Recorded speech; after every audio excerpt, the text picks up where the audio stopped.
All right, we are live. It is the 2025 NFL Mock Draft 1.0 with your boy. I'm so pumped up. There's going to be no trades in this mock draft that we're doing today, man. And we're just going to go through it team by team, picks 1 through 32. Obviously, the last 4 picks are all projected, so we'll just go based off what the projection is. And I'm excited, man, because this is a draft that is going to be super interesting. There's obviously going to be a ton of moving parts, a lot of changes in the coming weeks as the combine gets closer, and then ultimately the pro days and all that good stuff. Free agency is going to have a huge impact on this as well. So this is going to be one of 4 different mock drafts that we'll do. We'll do one post free agency. We'll do one post. Well, actually, we'll probably do one post combine. We'll do one post free agency, and then we'll do one right before the draft when we kind of got all the information.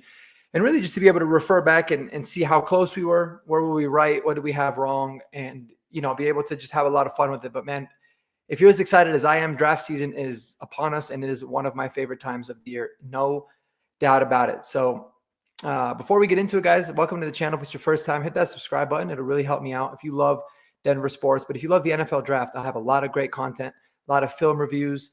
Check out some of the film reviews I have of Trevion Henderson. I got one of Harold Fannin coming out. Got one of Dylan Sampson coming out. And then we're going to dive into some of the D-line because this is a really, really deep overall. So super excited about it, man. My man David, check out his channel too. He just had a really great film review. I didn't get a chance to watch it because I just saw it posted on the Texas defensive lineman. Forgive me, I can't remember his name, but it's awesome. Check out his channel. He's the man. He's got a lot of great NFL draft content as well. So let's get this popping, people. What you guys thinking? Let's go for it. So I'm going to go ahead and I'm going to share my screen. I don't like this layout, so we're going to do it like that. All right, so this is what we are rolling with. Tennessee Titans are on the clock. Like I said, no trades in this one, even though I'll say, I'll discuss this as areas in which I think there's going to be trades potential and all that kind of stuff. This is also what I believe is going to happen. Not necessarily, it's hard for me as a Bronco fan, but not what I necessarily want to happen, but what I think is going to happen every single pick. And I think when it's all said and done, once they go through the combine and once these GMs and all of these scouts start really going through the film, they're going to realize that Shedeur Sanders is without a doubt the best quarterback in this draft. He's got unbelievable tools. He's got an ability to take, stand really tough in the pocket, take a hit, and deliver the football. I love everything that he's got.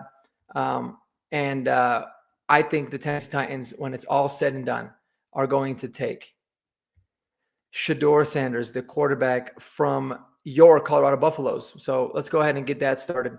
And I think it's a good fit for him. I think especially with Brian Callahan, I think there'll be some good things there. It's a really tough, it's a really rough roster, rough situations that they got going on there. To be honest with you, I would probably, if I was them and I really wanted to build it out the right way, I'd probably sell it for a king's ransom and just build out the team, but whatever.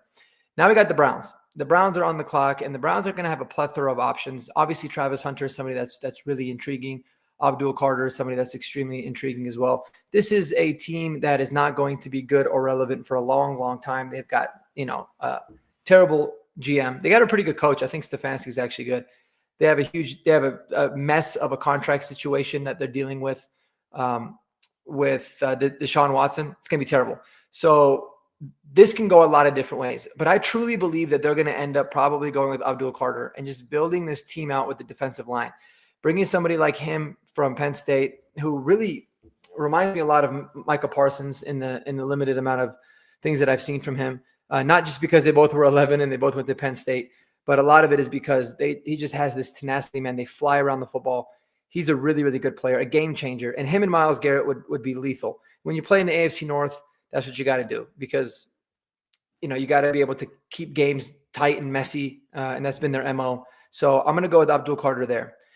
And it gets interesting here with the Giants. The Giants, in typical Giants fashion, what they do is they really enjoy winning games at the end of the year to screw themselves out of the first overall pick or out of a really, really high draft pick. Now, they got lucky by being able to go back up to 3 because the Patriots won and the Jags won and the Raiders ended up winning late too. But funny story, and a buddy of mine brought this up. In 2023, the 2023 season in week 17, the Giants got a worthless win against the Commanders in Week 17, and it ended up giving the Commanders the 3rd overall pick, and it bumped the Giants down to 6 in last year's draft. And as a result of the Commanders losing and the Giants winning that game, they were in a position to get Jaden Daniels. So listen, is that going to happen every single time? No, but it's crazy. But anyways, they are desperate for a quarterback. They have no choice. This head coach, Brian Dable and Joe Sheen, the GM there, they are in a year where if they don't succeed, they're going to end up getting fired. I would very much expect for them to actually trade up minimum to 2. And if Tennessee's open for business, to go up to 1. But if I was them, I'd go up to 2 just to ensure that you can get one of these top quarterbacks. And I'm going to give them quarterback Cam Ward.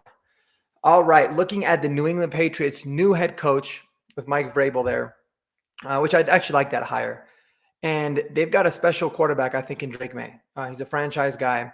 They're going to do a lot of building. They're going to be very aggressive in free agency. They got a ton of money.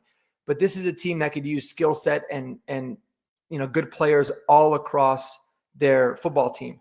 But I think that when it comes down to it, Mike Vrabel is somebody that he did have a little bit of two ways. He's played back and forth throughout his career in college. And you can't pass up a talent like a Travis Hunter here. I think it makes the most sense for him. He can fill a need at him in the secondary as just a playmaker on defense. He can fit a huge, huge hole that they have at wide receiver as well.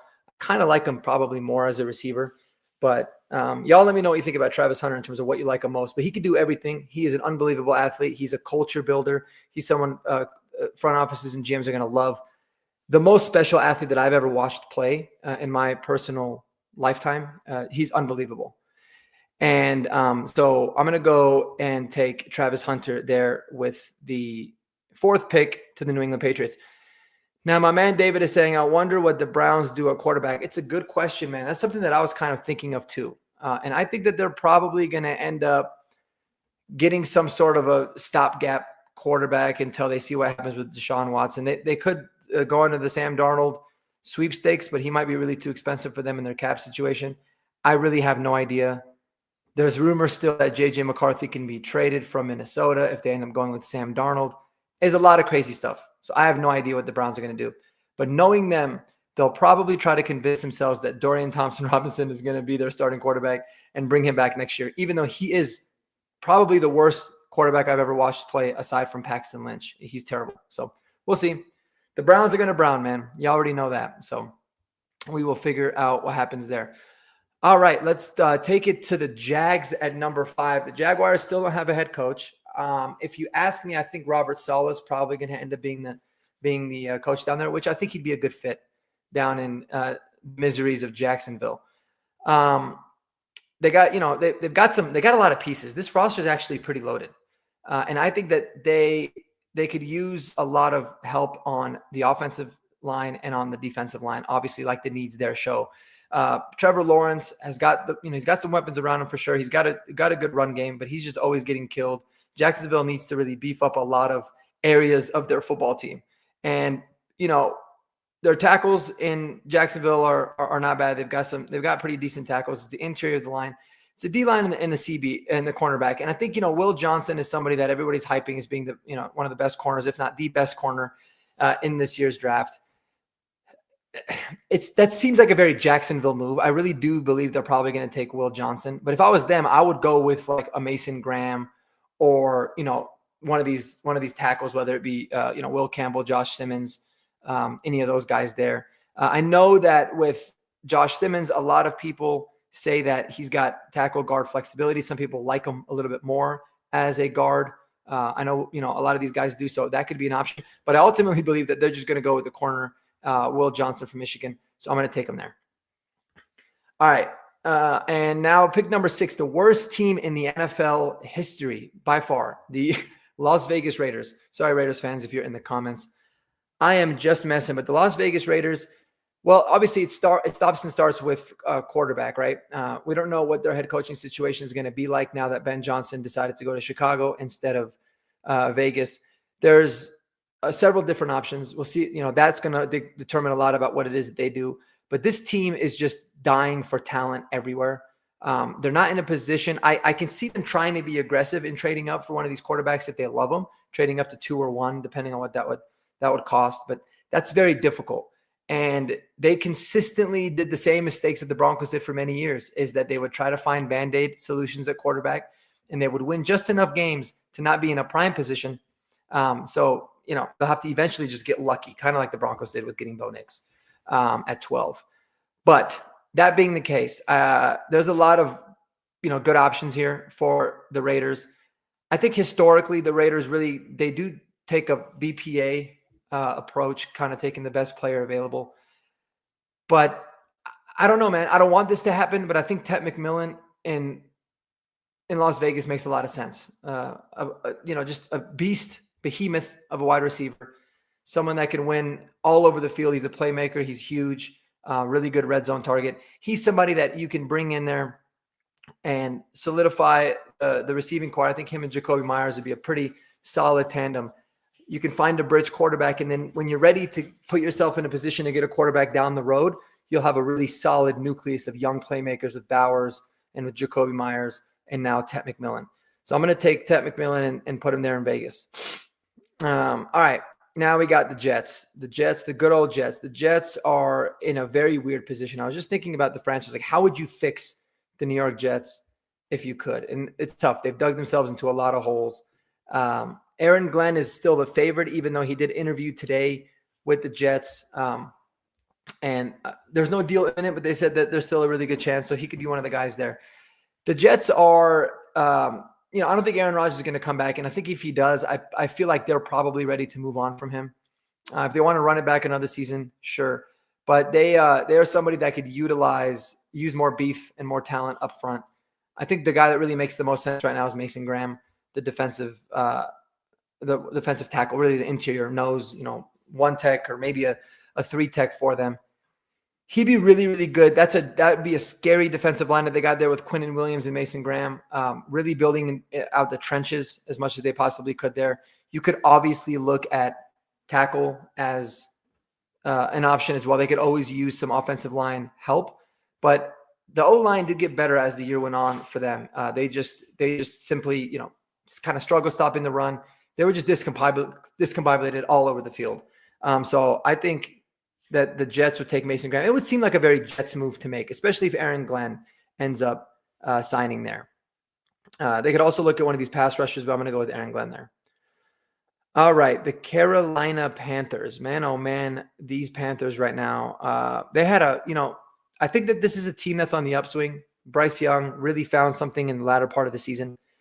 And he seemed to be a lot more comfortable. Him and the coach are really getting things going, which is really good. I'm happy for the Panthers, man. So I think they're going to stick with their quarterback. They did a good job beefing up the O-line last offseason. They got really good guards. Their interior line play is strong. Their tackles are actually not very bad. I remember when we played the Panthers earlier in the year and I was doing a little bit of work on them, I was surprised by how good their O-line actually was. So pretty solid there up front. They could certainly use some defensive help.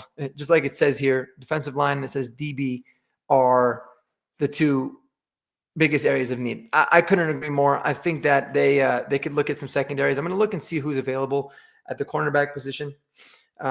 Benjamin Morrison, talk about a really, really good player from Notre Dame. It was a crazy watching him with the battle yesterday. He did get exposed a little bit here and there in the Ohio State game, but overall, he's very highly touted as somebody that I think a lot of people really like.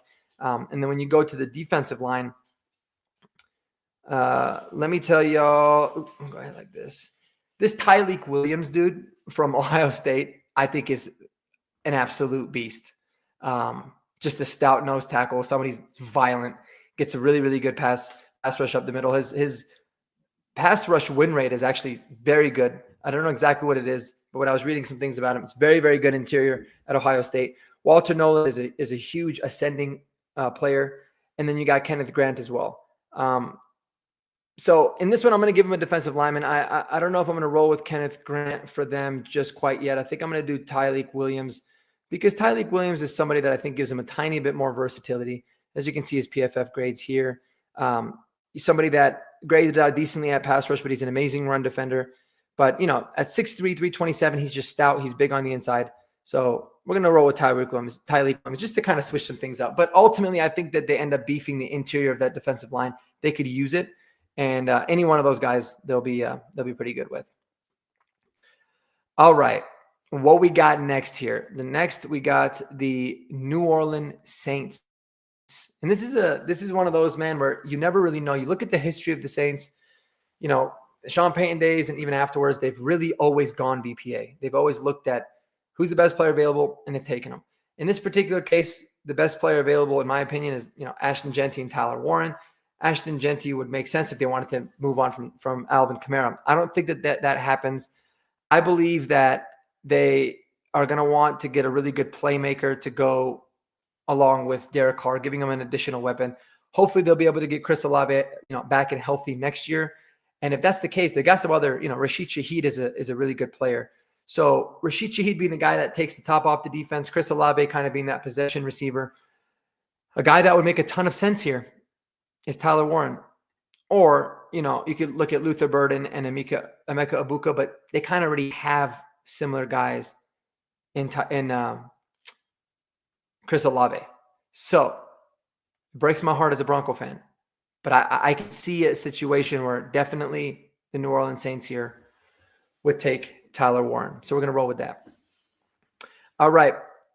Pick number 10, Chicago Bears. They got Ben Johnson. They're ready to get things cooking there in Chicago. Now, Chicago's notorious for saying, we want to get all these skill position players. So I think it would make a lot of sense. They'd probably be like, yeah, we're going to take Ashton Jeanty and give him a really good offensive unit. And that would be a nasty offensive unit. But what they should do is fortify the offensive line, specifically the interior of that offensive line. But they need to get Caleb Williams some help because the offensive line there is not good, and Caleb Williams is not good at getting the ball out of his hands. So it's twofold. So the smart play, I think, were to go out there and fortify your offensive line some way, somehow. But I do believe the Chicago Bears are going to take Ashton Jeanty, and that would be a pretty nasty combination of players. With Rome Odunze, Keenan Allen, DJ Moore, Cole Kmet's a pretty good tight end, and then Ashton Jeanty in the backfield. That's pretty nasty. And Ben Johnson coming from Detroit, he does a lot of really good creative things. I think he'd really be able to take advantage of those skill position players. But it's not, you can't forget that Detroit was special offensively because they had a very, very elite offensive line.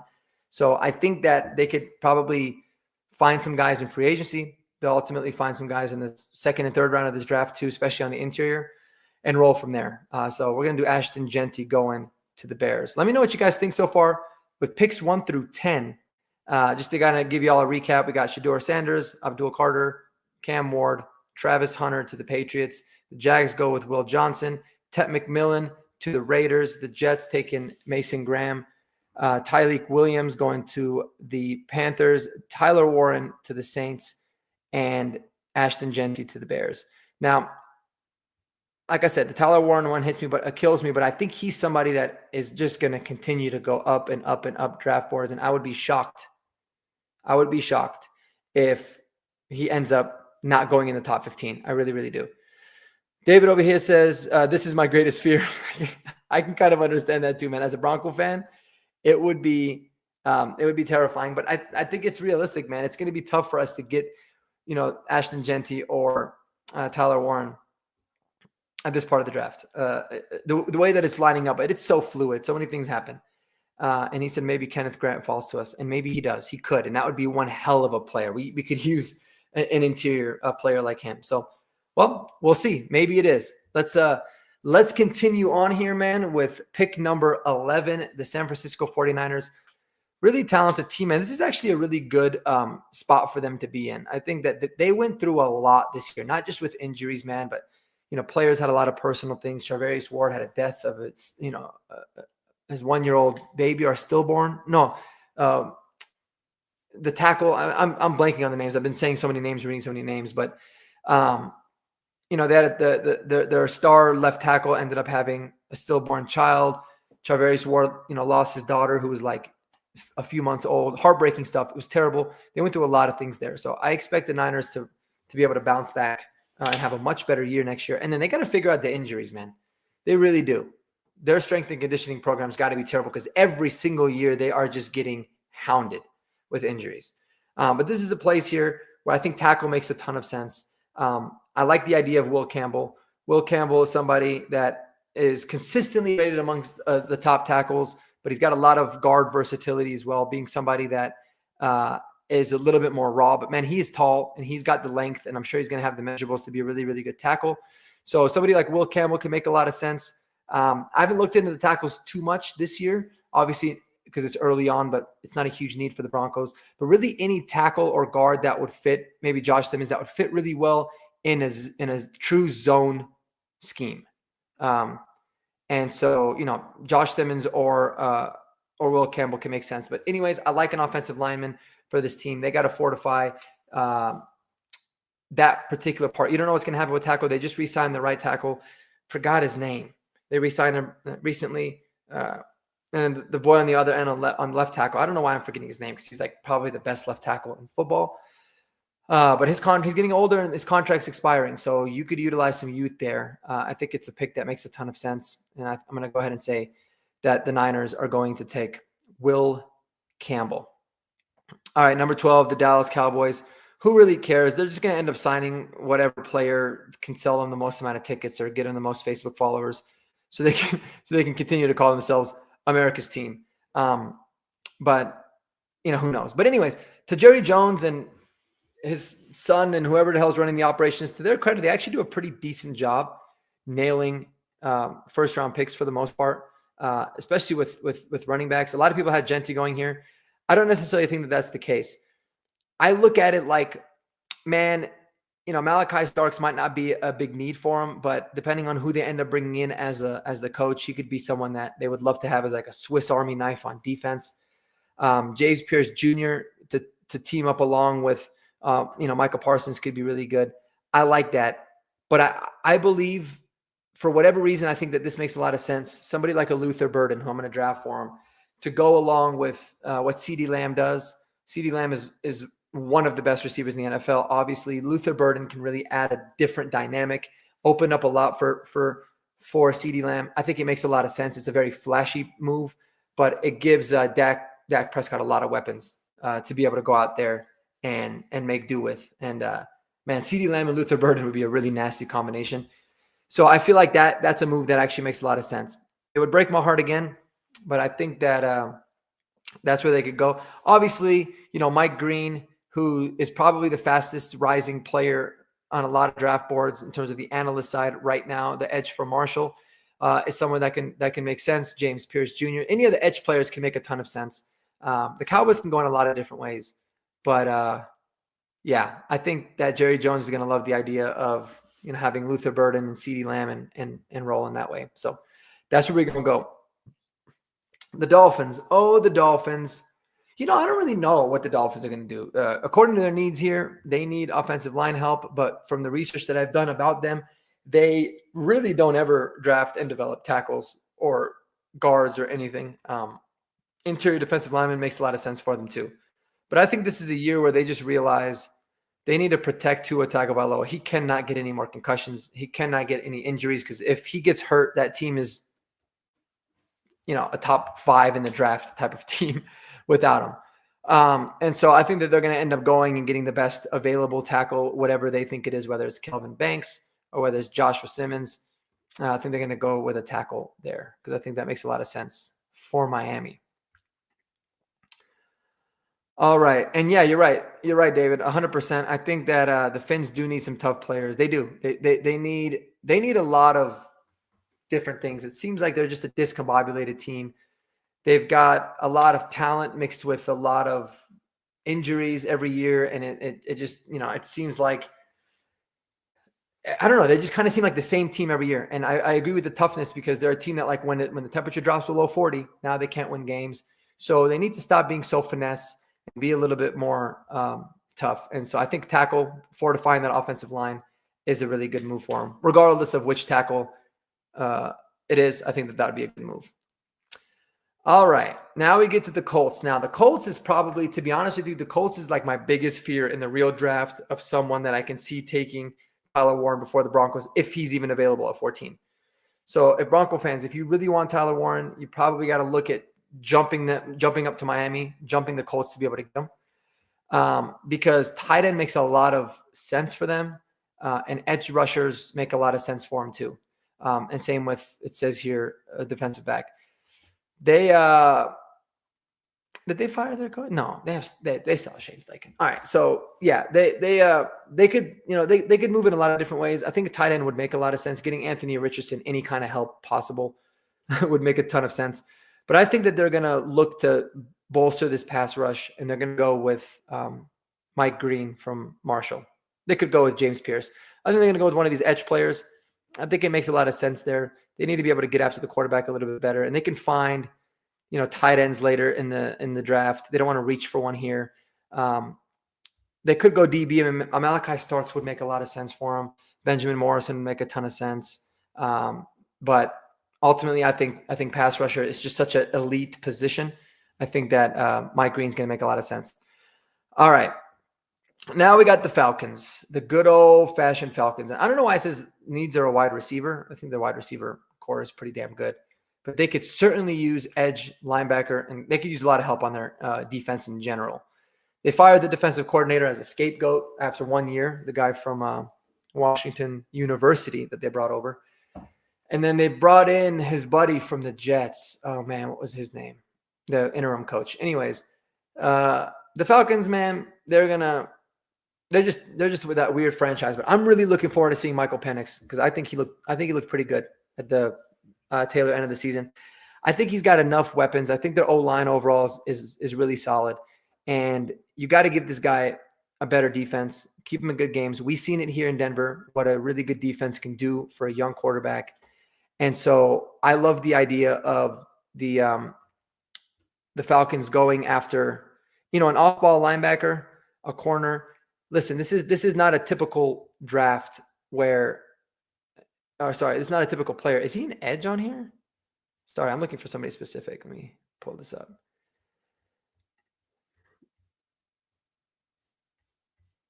What is he on here? That's so weird. All right, well, that's kind of annoying. One more second. Give me another minute here.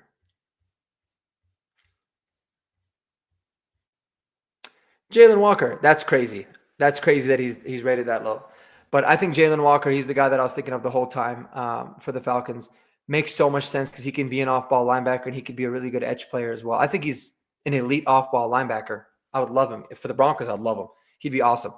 Dude flies to the ball. I think he makes a lot of sense for, the Raheem Morris defense that they got cooking over there. So I love him as a playmaker. Malachi Starks could make sense there because he's got some ability to play in the slot. And then there's a lot of other good edge players. So that wouldn't surprise me, but I'm going to, mix it up and go with Jalen Walker because I just think he's too good. And 15 is a really good place to be able to get him at.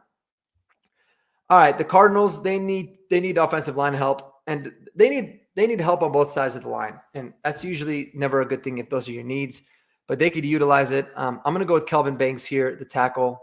Makes a lot of sense. Get Kyler Murray some protection, allow for them to establish a little bit more of an identity. I love the tackle position there for the Cardinals. Moving on to the Bengals. Man, the Bengals, what are they going to do, right? Are they going to keep T. Higgins? Are they going to be able to afford to continue with Mike Gesicki? What's going to go on there? Are they going to get Jamar Chase, a long-term deal? It's one of those things where there's a lot of questions. So this can be very fluid and something that, changes a whole lot. But when I look at the Bengals as a whole, I'm going to assume that T. Higgins, they're going to find a way to get T. Higgins to stay, even though they're a cash poor. And they just need a lot of help on defense. Their defense really killed them this year, dug them into a hole to where they couldn't really get out of. They need a lot of playmakers. And there's quite a bit. Mikael Williams from Georgia. There's Kenneth Grant that can make a lot of sense from Michigan. Shamar Stewart, and then obviously Malachi Starks as well. They didn't re-sign Jesse Bates. They probably should have. It's not the biggest need for him, but he's someone that could make a lot of sense for a team that's just dying and desperate for playmakers. I like it. I really do. I'm going to go with Malachi Starks to the Bengals at 17. All right. Let's keep this going. Who we got now? We got the Seattle Seahawks at 18. And man, what are the Seattle Seahawks going to do? Sorry. The Seattle Seahawks, so based on this, it says that their needs are the interior of their offensive line. They do got 2 really good tackles that they got in the draft. Some pass rushers and some linebackers. Yeah, it's a Mike McDonald defense. It's a different scheme. He's probably going to want to get some guys that he feels like fit a little bit better. DK Metcalf is somebody that legitimately could be cut from this team or traded away. I'm hearing a lot of reports. So Broncos country, we might make a video on that because that would be really interesting. But I think ultimately, I think Malachi Starks would have actually made a ton of sense for Mike McDonald because he could have used him very similar to how he used Kyle Hamilton when he was in Baltimore. So that could make a lot of sense for him. But they're going to look at whatever edge rusher they like that they feel like is their cup of tea, whoever they end up ultimately liking the most. I'm going to go with James Pierce Jr. for him. Give him a little bit of, fortify that pass rush a little bit more for him and look to get the interior offensive line players later on in the draft. But they are going to remain in what I call football purgatory, which is where you're always picking between, 10 and 19 every single year, as long as they have, as long as they don't address the quarterback position and they keep rolling out with their QB, man, ain't not much going to change. So we'll see there. All right, we're down to 19. We're moving fast. How long have we been on for? 31 minutes. That ain't too bad. Let me know in the comments. I'm trying to check the comments every few minutes just to see if you guys have any thoughts or questions or anything like that. So keep them coming for sure. All right, pick 19, the Buccaneers. The Bucs, yeah, their needs are defense. That's the first thing that makes sense. I think their offense is stacked. I would die to have Rashad White and Bucky Irving as in our running back room. They've got a really good tight end there and Cade Otton. They've got amazing receivers. Is Chris Godwin going to come back? I don't know. I'd like to see him in Denver potentially, but they're stacked offensively. The on defense makes a ton of sense for them to be able to go out there and get some guys. Yes, they got Jamel Dean, who's a good player. I don't know what his contract situation is like, or if they got to re-sign him soon, or if it's too expensive. All those kinds of things. I haven't done enough research, but I like a cornerback, getting him some help there in the secondary. Benjamin Morrison from Notre Dame is, by all accounts that I've read, a really good player. Someone that I think makes a whole bunch of sense. All right, guys, here we are. We're at my favorite part of the draft. Pick number 20. And if the board fell like this, it'd be really interesting because there would be a lot of guys that I didn't really necessarily think of. And I didn't do this on purpose. I really just went with what I think teams would do, not what I want them to do. And if the board kind of fell like this, I would like for the Broncos to really stand pat, or maybe even, to be honest with you, probably look at trading back a few spots, getting a little bit more picks later, because there's a lot of guys on here that I like and that I think could be really, really good, right? David mentioned in the chat that Kenneth Grant is somebody that can make a ton of sense. You're talking about, look at this run defense grade, right? An unbelievably stout run defender, pretty damn good pass rusher too. I really wanted to I'm going to start doing a lot of work on the interior guys. I can't wait to watch your video too, David. But at 6'3" and 340, that is such an ideal size for a nose tackle, an immediate DJ Jones replacement. I love it. I really, really do. I think that would be a really good pick for the team, especially because I don't know if they're going to re-sign DJ Jones. I love Malcolm Roach. I thought he was a great player. Is he ready to step into a full-time role? I think he could, but if you have the ability to get an uber talented interior player like Kenneth Grant, he would make a lot of sense. But selfishly, I'm not going to take him for this draft. I'll leave that to you, David. That's your boy if you want to take him. The more I've been looking into this player and the more I think about how he fits into our offense, I think he makes so much sense for the Broncos. The Broncos are not, they could get Colston Loveland here, right? They could get the tight end. I really do think so. Which would make sense, right? Colston Loveland or Harold Fannin, I think could potentially make sense. But I think that if the board felt like this, they would probably ultimately, look to trade back. If they don't, they would probably go with somebody that is just a great compliment to Cortland Sutton and a great compliment to Marvin Mims and Devon Bailey. He brings a unique skill set that none of them have. And he could fill it with that tight end joker role, would be a possession guy that just gets open. He's tough as hell. And that's Emeka Egbuka, the wide receiver from Ohio State. The guy is, I think, going to be such a good pro. Man, he catches everything in traffic. He is so damn tough. And he just seems like one of those dudes that's always open. And I love the fact that he is primarily a slot guy. When you look at his profile, he's someone that his grade versus man coverage is ridiculous. Drop rate at 5.8. So, not too bad considering he gets a lot of throws coming his way. That's not too bad. Contested catch rate is it's actually surprisingly lower than I thought it would be. But you can utilize him everywhere. But you could also utilize his skill set to where it's not hindering what Devon Bailey does best or what Marvin Mims does best out of the backfield. He could just be a pure slot. And you can see every single year he's taken a whole bunch of snaps on the inside, way more as a slot receiver for 3 years straight than the traditional X. So he is he's somebody that I think fits so well in Sean Payton's offense. I think he would love him. Love him. Tough as nails. I'm going to go Emeka Egbuka there. I love it. What up, Endo?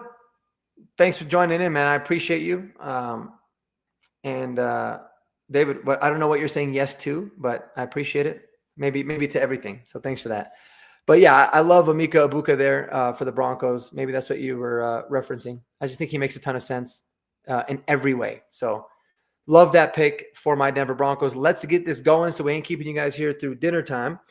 But we got up next is the Pittsburgh Steelers. Now, the Pittsburgh Steelers could definitely use, we know they can use a quarterback. That's not going to happen here. We know that they could use a wide receiver opposite of Pickens.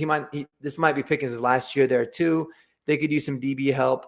When you look at the wide receiver room, I think the Steelers would be really pissed that we took Egbuka, even though he's actually would be exactly what it is they need. But this dude is flying up draft boards. He actually I think he announced that he was going to go into the draft just last week. So it's kind of new. Just briefly started doing some work on Matthew Golden, but from everything that I'm hearing, he was the best receiver in Texas, better than Isaiah Bond, someone that is just a certified baller, really good player, stud. So I like him as an option, but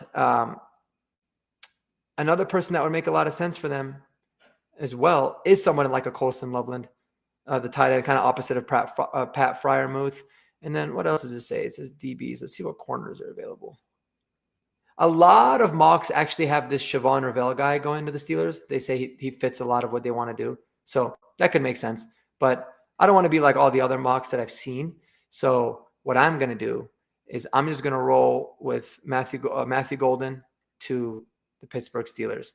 A really good weapon for whoever the quarterback is, opposite of George Pickens. And they'll just roll from there. Keep it moving. All right. Here it is. This is probably, if the board fell just like this, there'd be two extremely obvious candidates. And it's not just because they're both Michigan Wolverines, but it's because, this is how, Jim Harbaugh wants to build his teams out. He wants to build them out in the trenches. He wants to build them out with some really tough players. He did a good job building up the trenches last year. Their D-line was really good. Their O-line was spectacular. The 1 year turnaround was really good. And I think that Justin Herbert could use additional weapons for sure outside of Ladd McConkey. So even though Kenneth Grant is there, it's not a huge need for him, and it would make a lot of sense. And they probably would do that. But I think that when it's all said and done, Colston Loveland would be his guy, somebody that makes a ton of sense for the Chargers. And like I said, I'm not just taking Michigan guys because of that. It just happened to work out. But they could use somebody like a Colston Loveland. If they bring back Will Dissly, or I don't know what his contract situation is, fine. They'd have two really good ones. But Colston Loveland is someone that he shined under Harbaugh in college. Why couldn't he do it there? I'd hate it as a Bronco fan, but it would make a lot of sense. All right, the Green Bay Packers. It's funny that they have needs as wide receiver, because I feel like the Packers have a lot of. The Packers have a lot. Sorry, the chat got me. Packers got a lot of solid wide receivers. They have a whole bunch of wide receiver twos. I wouldn't say it's necessarily a need though. That's kind of crazy. Center, edge, and corner. I love the idea of them getting more of a pass rush on the defense. There's a lot of good ones, man. Kenneth Grant, Mikael Williams, Shamar Stewart, all would make a ton of sense. Jack Sawyer is a hell of a player. I don't know how much he fits there, but he's someone that I feel like, man, like he makes sense in like Baltimore or LA, even if they don't necessarily need pass rushers, or Philly, right? He'd make a lot of sense there. But we'll get to that. I think for the Packers, Jair Alexander, I don't know if Jair Alexander is actually going to even be there. So forgive me, guys. I haven't looked in the corners a lot. I know that a lot of the rankings on PFF are a little bit weird. Siobhan Ravel is someone that's really highly touted. I think they're going to go with – they probably would go with a corner, but maybe not. I'm trying to think of what the Packers would do. The Packers would take like a linebacker or something, or an edge guy. Yeah, I think Mikael Williams, the edge from Georgia, actually makes a lot of sense. I think they'd probably go pass rush. They tend to take like linebackers, obviously, interior defensive linemen, pass rushers and stuff typically in the first round. I feel like that's been their forte. Maybe it wasn't that last year. I can't really remember what they did last year, but that seems to make a lot of sense for a team like them. So get them a little bit of pass rush, make that defense better. All right, here you go. Here's this. A run might start here because there's a lot of things that the Vikings could do. They could certainly use somebody like Kenneth Grant, who I feel like if the board felt like this, that would definitely be who they end up getting. So I'm going to take him because that's what I think that they would ultimately do if it felt like this. But I can see this being where another running back is taken as well. I think that Omarion Hampton is someone that they can take. They could look at somebody like a Caleb Johnson would make sense there. Quinshon Judkins, Travion Henderson, whatever their cup of tea is with all these guys, I think that they could ultimately take them at 25. It wouldn't be too early, in my opinion, for guys like Omarion Hampton, maybe Caleb Johnson, who I haven't really gotten into yet, or Travion Henderson potentially. So that could happen, but I'm going to go with Kenneth Grant. They could use a big body in the middle there. And then now the Texans are super interesting because the Texans are a team that you don't know when you're going to get Tank Dell back, right? So that opens up. That's a huge hole there. Obviously, you got Stephon Diggs coming back. Nico Collins is always kind of injured. A lot of people are mocking a wide receiver. I don't know. I mean, it could happen. It could make sense. But I really believe that if the board fell the way that it did, they would probably jump up at whatever it took to get somebody like Kenneth Grant because they could utilize someone like him. Let's see what other interior defensive linemen that there are here. Walter Nolan, Alfred Collins. I think Walter Nolan is somebody that can make a ton of sense. Deion Walker, we talked about him in the group chat today, actually, a couple of different group chats. He's probably going to fly up boards too. He's a monster. I think 344 pounds. Yeah, 6'6", 345. And he's a tank, and he's not even 21 yet. So he's wild. So he would make a ton of sense in that kind of defensive scheme. But I don't know enough about him to select him confidently. So I think Walter Nolan is somebody that's ascending, and that'll make a ton of sense for the defense there. So I dig that. I dig that one a lot. I think that makes sense. All right, the LA Rams. Man, credit to the Rams. I love the way that they draft. It seems like, first of all, Sean McVay is a hell of a coach. But in addition to that, he's somebody that they really do a good job of saying, I don't really care if it's not a big need. They just put their guys in positions to ball out. Broncos had a really good draft class. Arguably, the Rams had the best. Jared Verse last year, Braden Fisk, just ballers. The year before, they ended up finding Puka late with their draft picks. So they used to be an F them picks, but when they do have picks, they do a really good job. And there's a lot of different things that the Rams can do here. And I'm going to throw a huge curveball because it just clicked into my head of something that would make so much sense. Sean McVay would salivate for a player like this on his team. And I'm going to go with Harold Fannin Jr. to the Rams. It would piss me off because he's somebody that I would pray the Broncos could get or move up in the second round to get. But my God, would Sean McVay have fun with a player like him? So Harold Fannin Jr. going number 26 to the Rams. I like that a lot for him. This is fun. Being a GM would be fun, man. The Ravens could use a lot of things. They could use, definitely wide receivers for sure. They got tackle, edge, and cornerback here. I think that their defense did struggle, but they started to play a little bit better later in the year. They'd probably go with an edge rusher. So I'm gonna say Jack Sawyer here because I think it's a good fit, somebody that kind of fits that culture there from what I know about him. But if it was me, I would be really intrigued to take a wide receiver, a big body, bigger type of receiver, somebody that could, go out there and make some plays. Where the hell is, yeah. See, Trey Harris is way too low. This dude, I started looking into him. He's a stud. Jalen Noel, by the way, definitely not a first-round guy, but one of my favorite slot receivers. So if you care to look into those, check him out. He's very, very intriguing in like the second or third round. But that could be an option. But ultimately, I think Jack Sawyer makes a lot of sense there. He also would make a lot of sense in Detroit. I guess they need some interior guys, but they just need to find out ways to not get injured, man. But I'm going to take the next best rated edge. Texas A&M had two really good ones. Let me look at the difference between these two guys here real quick. This guy's more 6'4", 285. So he'd probably be more of like a 5-tech, Aiden Hutchinson role. So he would have made sense there. Shamar Stewart's more of that pass rusher, I think. Oh, no. Damn. They're both like not really stand-up linebackers, size-wise at least is what it seems like.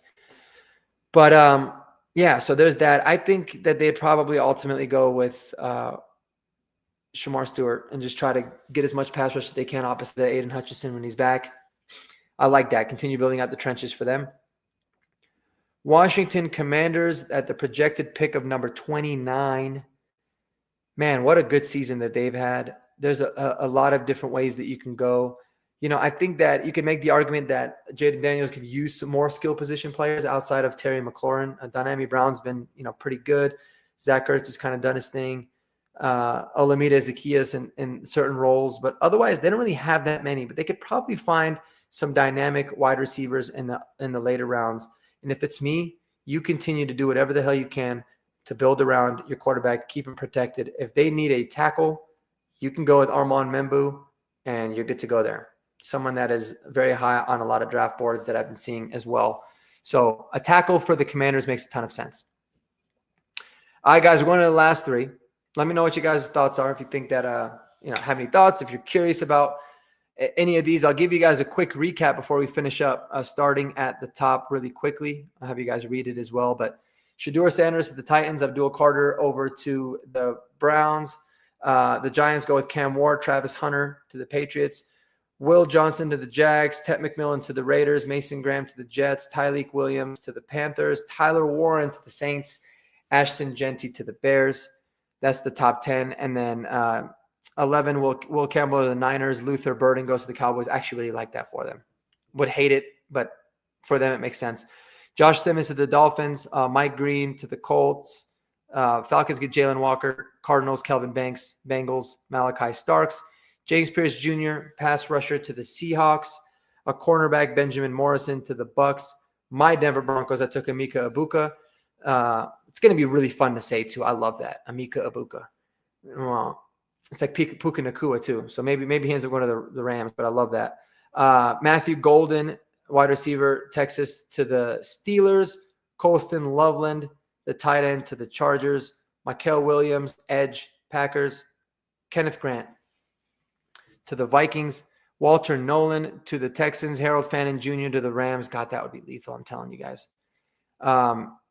Jack Sawyer to the Ravens. I have buyer's remorse, guys. I'm going to flip 27 and 28. I would say Shamar Stewart would go to the Ravens. Jack Sawyer would go to the Lions. But either way, there's two edge players. And Armand Membu over to the Washington Commanders. Now, we get into the Bills. Now, the Bills have really revamped their team. I love what they did getting rid of Stephon Diggs. I said in the offseason when this happened that this is going to allow for them to focus on being a physical team, run it down your throat, tough, and don't rely so much on Josh Allen. It's worked out really well for them. Go Bills, by the way. F them Chiefs. I'm rooting for you guys hardcore this weekend.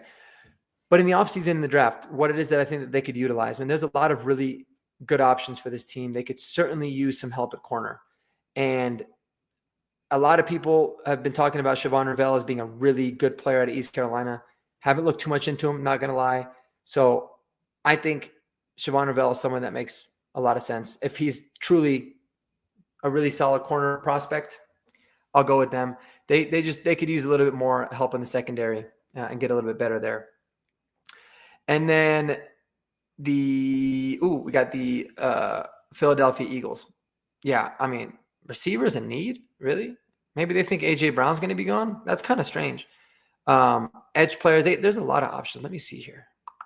So Nick Scourton as an edge player makes a lot of sense. There's somebody specifically that I was looking at that kind of screams Eagles draft, but this is a tough one. I would probably go with Nick Scourton here, the edge out of Texas A&M. Holy hell, man! Texas A&M has one of the top edge prospects, and then they actually have 3 top edge prospects in this entire draft. That's pretty wild. They seem like they were a pretty damn stout defense overall. So Nick Scourton there, the edge rusher to the Eagles. They could just go in so many different ways. They typically always do a good job of like finding guys. They're a really good drafting team. So edge would make sense. I feel like they could use more of a pass rush there. And in the Kansas City Chiefs, if everything fell the way that it did here, honestly, they'd be a team that would get Harold Fannin and they would have a blast with him in the Travis Kelce role and whatever kind of role. So the Rams taking it would actually make me happy in this scenario because I really feel like he's someone that when I've been looking into him, I'm like, dude, he fits exactly what the Chiefs would want to do. But they are in desperate need of tackle play, man. They cannot keep having this roller coaster of tackles where they have, Joe Tooney playing tackle and then all these guys. And what's really nice, let me tell you guys something. Whatever tackle gets drafted by the Chiefs, congratulations to them because you can just line up offsides every single play and you'll never be called for penalty. So congratulations to you, man. That must be awesome. And the lucky winner for that is, I don't know. I guess we're going with Josh Connerly Jr. because he's the next tackle, but they definitely could use a tackle help for sure. Bang. Well, there you go, guys. That completes the draft, man. I'm going to go ahead and I don't know if I could post a link to this or something, but I love it. But let me know you guys' thoughts. I had a blast doing this. I appreciate you guys tuning in with me and joining here. And what was your favorite? See, just like you said, David, the Chiefs could use a tackle. But I'm curious, what was you guys' favorite picks? What do you think was there a pick that I made that you felt like was absolutely out of my mind? Either way, let me know in the comments below. I appreciate y'all. Thanks for all you guys that are tuning in. I'm starting to get a little bit higher numbers when it comes to the live views. So this is actually fun. I dig it. But thanks y'all for tuning in, man. Let me know. Stay tuned for a lot of great content coming on the channel. We got Dylan Sampson film review. I'm going to drop that probably tomorrow as requested by David. I had another request to do Harold Fannin Jr. Super pumped up about all this. Super, super pumped up to get Harold Fannin Jr. And there's a lot. I have a long list. Emeka Egbuka, one of my favorite players. Luther Burden, one of my favorite players.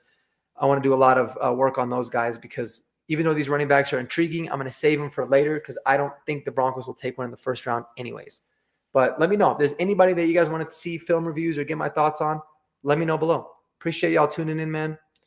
Remember to spend time with those you love the most. And until the next time, peace out and go Broncos, baby.